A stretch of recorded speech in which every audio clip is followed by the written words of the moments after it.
it's kind of obviously the whole the whole casino like culture that has evolved in crypto as an asset class, not so much as a technology, but as an asset class, the way it has evolved as with this casino like culture. What are your thoughts on that as a serious investor?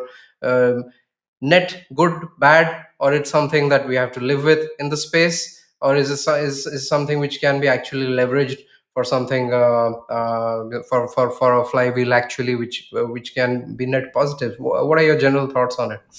So all these people that I have met in the last 2 3 months while raising for this fund, the funny thing is when I ask them, and you can actually do this as an activity. You're in Singapore, I think. You should, whenever you meet 10 people today about crypto, ask them, and this is really interesting insight into it. I went to this multiple places. I asked them, what does Uber do? And everyone had an answer that Uber is a company which transports point A to point B. What does Facebook do? Technically, it's a social media platform. What does Ethereum do?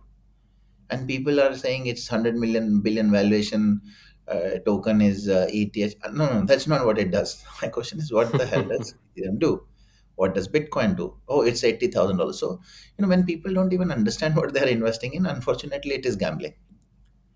And that's the problem point. The problem point is people are investing here without, when Trump launched the token, everyone was like, oh, Trump token has launched. Should I invest? I'm like, what does a meme coin do? So they have no idea about it. So that is where the whole gambling structure comes into it. And even when you talk about events and specifically Token 2049, I call a lot of these events as platform events. It's like going to Mumbai's CST station and meeting 100,000 people walking aimlessly, trying to figure out what the hell is happening in the life. So Token sometimes has a lot of people. You have seen the amount of crowds, but the real business is done at Marina Bay Sands at Renku, which is next door, because this is the place where you VCs are meeting real startups. I at one of the Token 2014, and I consider that as a good event for me for investing, but not inside the event, but outside at Hmm. Marina Bay Sands, where I meet one startup every half an hour. So in a day, I end up meeting 15, 20 startups, and 3 days, 36 startups. I've done 18 investments and 12 investments out of there. So, uh, there is gambling culture here because people don't understand, but there is great people who are building Yeah. great stuff, and they come But to that. what's your thought on the casino like culture? So is that casino culture net good, net bad, and where do you stand on that?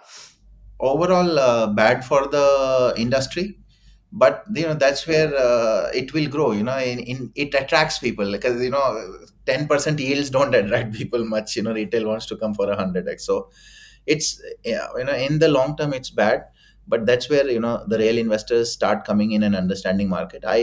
When I started 4 years back, did I know what all these things do? Did I meet all these founders? No. In the last 4 years, I've been on a flight 4 times a month, met a lot of founders, and I've seen how this industry will become. I think this is not a $3 trillion industry. This is like a stock market. It is going to become big, and you come in on a speculative mindset, but you end up becoming an investor and believer. And that's how I see it. Gambling bad on a long term, but short term, it's attracting people, and it will build up the industry.